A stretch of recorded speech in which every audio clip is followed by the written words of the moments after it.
Arfan sans plus tarder ginnaaw miro ki nga xam nekk moo di Akhenaton Arfan dañuy daal di ñëw si administration bi alors gis neen ki nga xam nekk moo di justement Cheikh Diba daal di publier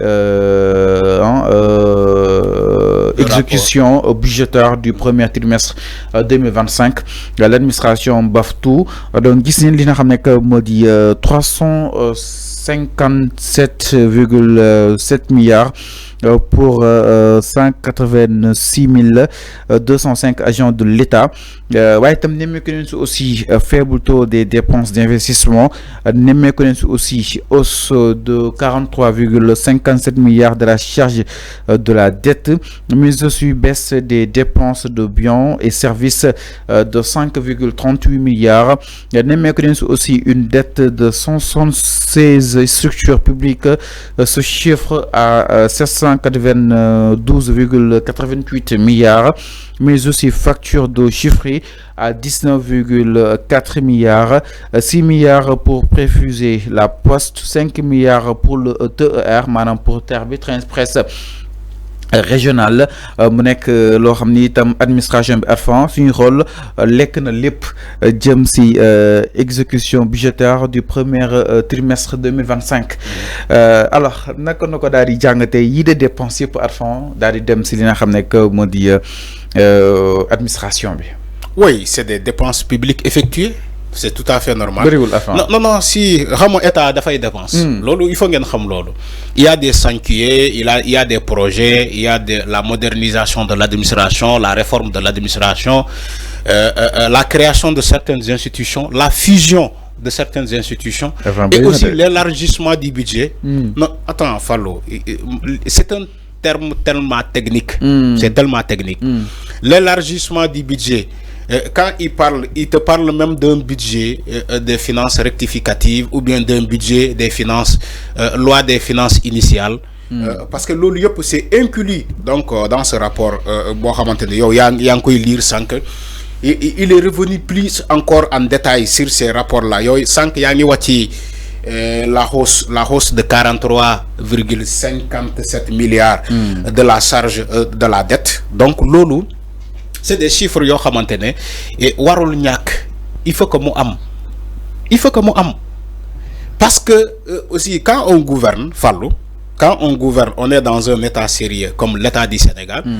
Il faut savoir véhiculer les chiffres, il faut savoir donner les bons chiffres. Heureusement que Cheikh Diba quand il dit que c'est pas beaucoup ou bien c'est beaucoup et heureusement que Cheikh Diba et son gouvernement ils ont décidé de donner les bons chiffres. C'est ça la gouvernance transparente, sobre et vertueuse. Bidon wax Macky Sall. Il faut donner les bons chiffres.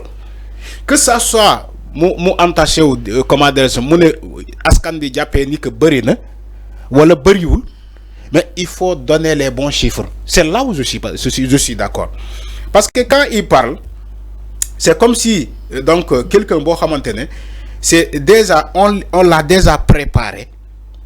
Dañ ko déjà préparé et omettre ñu benn information. Ils ont pris toutes les informations en compte moom Cheikh Diba moo tax mu jël temps même si d'autres ay nit taxaw nañ fii dinaa non dafa yéex pourquoi yéexaay boobu mu ne leen non attention bëgguñu omettre benn information. Ils ont voulu comment dire faire ce rapport là en détail, élargir détail par détail pour Sénégalais yi mën a xam ci rapport bobu lan la indiqué. Tout simplement il a dit que Mom Cheikh Diba il dit le rapport indique que les crédits de paiement de CP ouverts par la loi des finances initiales de 2025 sont passés de 6395,07 à 6410,78 milliards. Donc du fait, écoute bien ce qu'il a dit. Pourquoi cette hausse-là?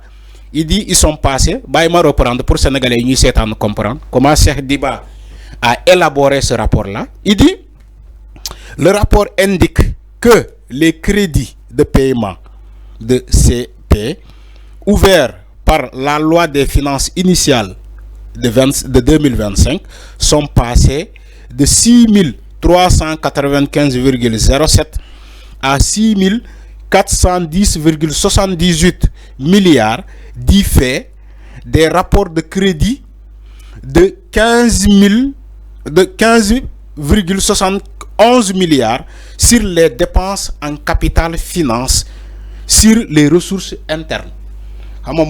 C'est tellement technique. Gis nga li may lire nii nit bu nekk këram dañuy seetaan may lire nii day yaakaar ni chinois ngay wax. Surtout ku xamul dara ci finance wala ku deful comptabilité wala neneen day yaakaar ni chinois ngay wax alors que du chinois. C'est un rapport indiqué sur les crédits dépensés de paiement de l'État du Sénégal sur la loi des finances initiale de 2025. Alors, lire ça, la loi des finances rectificative de 2024. Alors, mais avant, exemple, oui. Il y a la charge de la dette en hausse plus de 24%. Oui. Japon, donc le Sénégal se nourrit justement de dettes par rapport à quoi non. Mais tu crois que un pays, même les pays les plus développés ont une dette. Même les États-Unis, les États-Unis, ils ont une dette.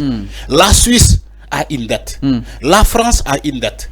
Mais la dette là, la dette. Moi, madame, comment gérer cette dette là?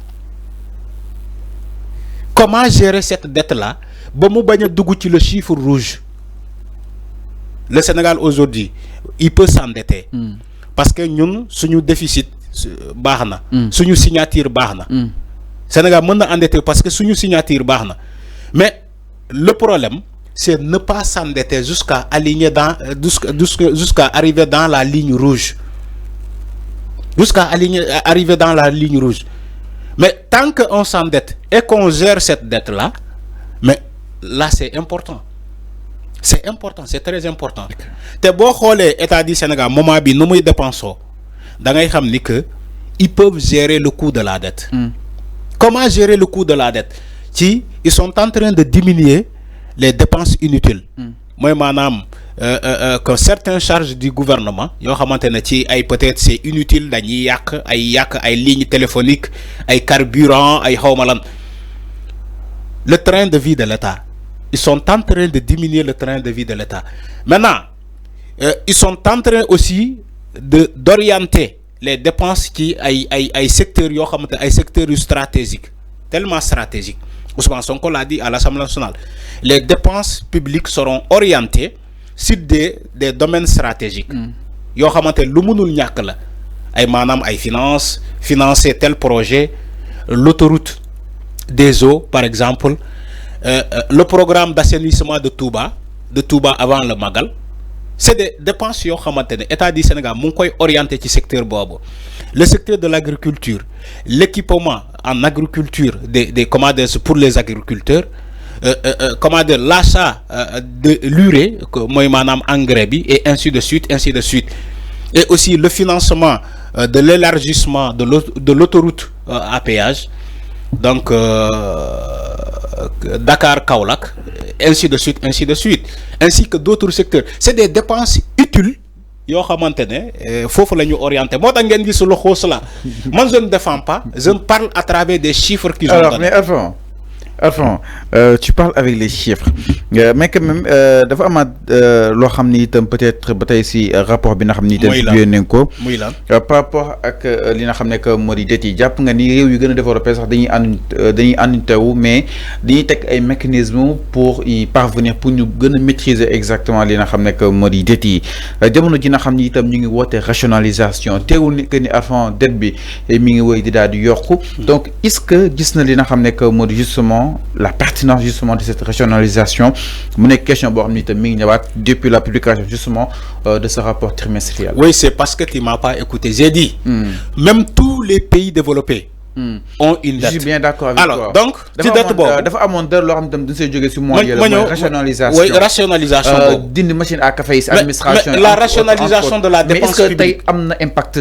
Je parle de ce non, bien sûr amna impact. Parce que c'est combien? 24%. Mais c'est ce que je dis, 24%. Mais 24%. 24% nga wax. Mais les recettes c'est combien? L'État du Sénégal est en train de payer ces dettes là. Tu crois que dettes yi ni day augmenter duñ ko fay? mais dañ koy fay petit à petit. dañ koy diminuer. Tu parles des dépenses. Mais tu parles aussi des recettes. Il faut parler des recettes. Mais pourquoi tu parles des dépenses et tu ne parles pas de recettes? Il y a des recettes. Pourtant, le ministre a donné des recettes. Il a dit les recettes et dons du budget général mobilisés au 31 décembre 2024 se sont élevés à 4005,21 milliards, soit un taux d'exécution de 103,91% des prévisions de la loi des finances rectificatives de 2024. C'est ce qu'il a dit. Donc, dépenses, les dépenses de personnel ont évolué à 116,37 milliards. Oui, c'est ça. Mais, Fallo, dans un pays qui ne dépense pas. Moussoulnak, il n'y a pas un pays au monde qui ne dépense pas. Il n'y a pas un pays au monde mais il faut que nous moderniser quoi, réformer quoi. Comment l'angay démé lebi? Comment emprunter l'État du Sénégal? Désormais, avec les nouvelles autorités, nous devons dem Europe, di def ay eurobond. Dañu def lolu. Oui, dañu dem Europe di def eurobond. Xamal la lañuy def? Emprunt obligataire. Dañuy def ay emprunt obligataire lañuy def. Moy manam les dignifices de ce pays. Képp ku yaakaar ni que mën nga denk dara. Denk sa xaalis état du Sénégal nga ñëw denk ko sa xaalis loolu mooy emprunt obligatoire. moo tax loolu ñu war a doole suñu homme d'affaires. mais c'est partout, c'est le secteur privé. Man je ne parle pas d'homme d'affaires. Man je bannis la baat homme d'affaires. Man bëgguma tellement homme d'affaires baat boobu bëgguma ko xam nga lan laa bëgg. secteur privé. On parle du secteur privé mais homme d'affaires ay homme d'état homme d'affaires en réalité en général ñu bëri ci ñoom c'est des voleurs. C'est des voleurs. Moi, man baatu bobu buguma ko torop ay homme d'affaires. Enfin mi non par rapport ak li nga xamné que modi le rapport ma ni kon génn na jëm nañ ko nak bëri na waye jëm nañ ko ñëw ci li nga xamné que modi axe yu mag yi jëm ci li nga xamné que modi le rapport trimestriel. Alors wa bala ngay tej ma lire les recettes de 2025. Alors allez-y. Alors il dit je me lire 5 c'est les rapports les recettes de 2024 la lire 5. Maintenant les recettes de 2025, il dit les recettes et dons du budget général mobilisés au 31 mars 2025 se sont élevés à 1027,82 milliards, soit un taux d'exécution de 21,44% des prévisions de la loi des finances initiales. Tu vois. Alors leer enfin ñu aussi leneen ginnaaw loolu ba tey si li nga xam ne moo di actualité tolluwaay réew mi si nu mu gën a yaatoo